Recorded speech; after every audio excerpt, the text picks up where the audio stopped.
The night I heard my name in the forest ***. The first time I heard my name in the forest. I thought it was my mother. But my mother had been dead for 3 years. And that voice, it was calling me deeper. I grew up in a quiet village surrounded by thick forest and tall baobab trees. The kind of place where the wind carried whispers, and elders warned us never to walk alone after sunset. My name is Chinidu. People said I was stubborn. Curious to a fault. The kind of boy who always wanted to prove that fear was just a story told to control us. I didn't believe in spirits. I didn't believe in curses. And that was my greatest mistake. Our village had a rule. No one enters the forest at night. Not even hunters.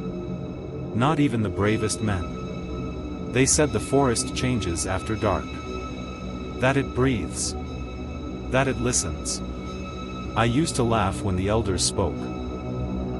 One evening, as the sun bled into the horizon, I sat with my friend Emeka near the edge of the forest.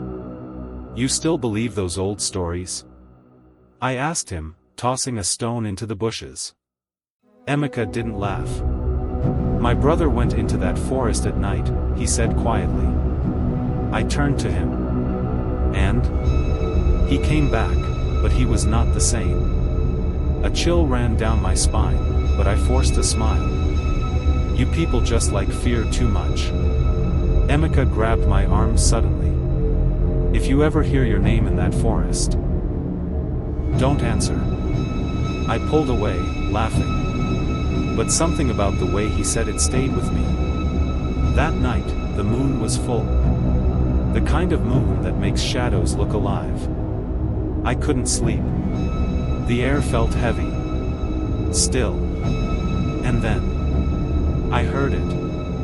Chinidu. My eyes snapped open. I sat up slowly. That voice, it was soft. Familiar. "Chinidu, come." It was coming from outside. From the forest. My heart began to pound.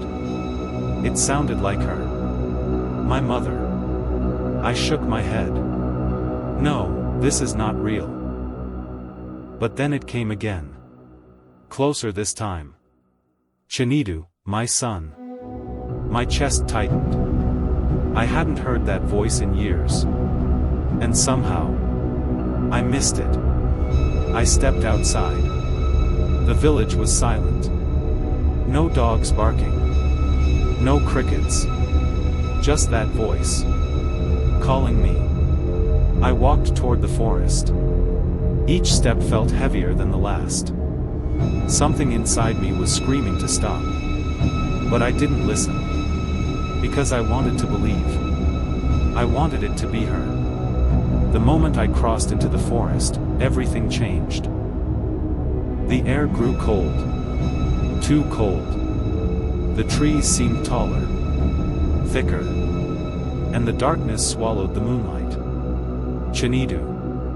Now it sounded clearer. Right in front of me. "Mother?" I whispered. No response.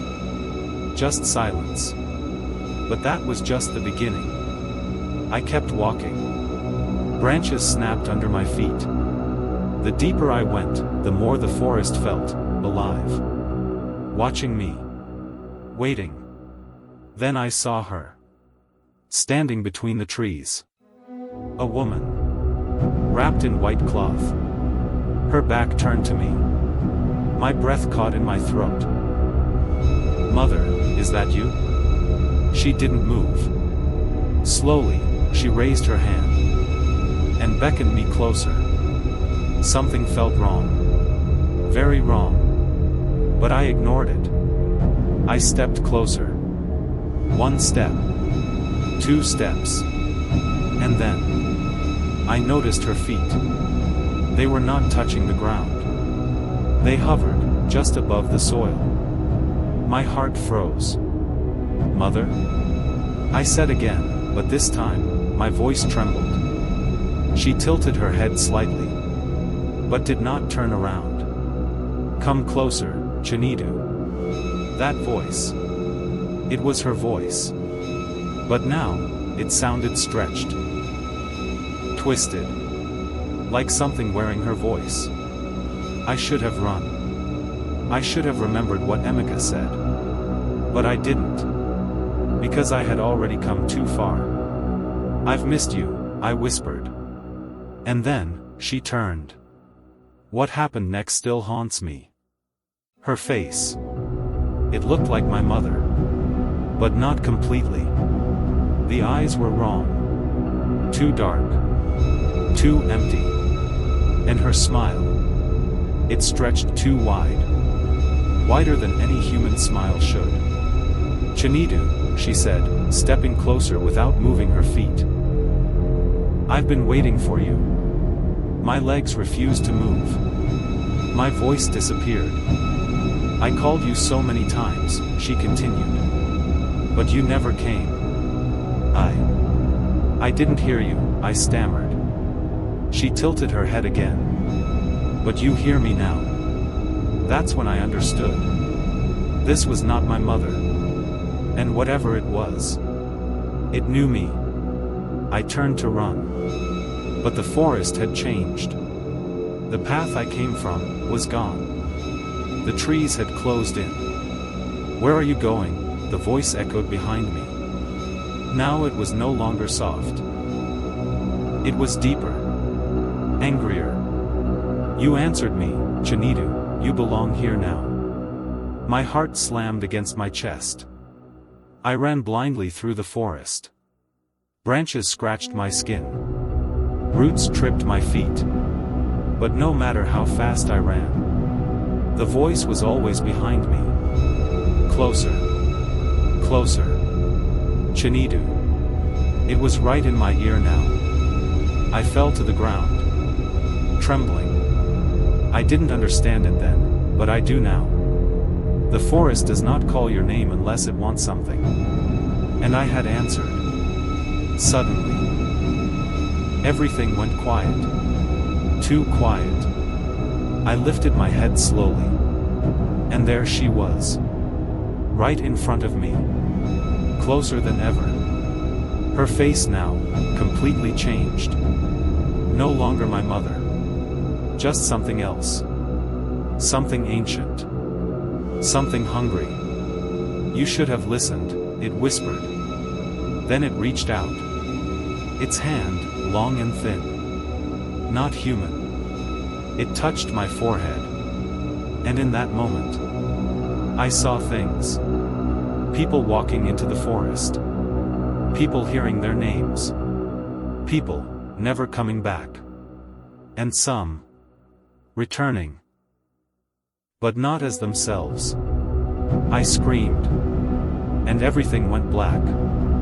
When I woke up, I was lying at the edge of the forest. The sun was rising. Villagers stood around me. Emika was there. His face pale. You answered it, didn't you? He asked. I couldn't speak. I just nodded. They said I was missing for 3 days. 3 days, but it felt like minutes. Since that night, I have never been the same. Sometimes, late at night, I still hear it, calling me. Soft, patient, waiting. And the worst part? Sometimes, I feel like answering. The elders were right. Some voices are not meant to be followed. Some names should never be answered. Because not everything that calls you, knows you. And not everything that sounds familiar, is safe. In our land, we say, when the forest speaks your name, silence is your only protection. I didn't listen. And I paid the price. If this story taught you something, don't forget to subscribe to Tales Under Baobab.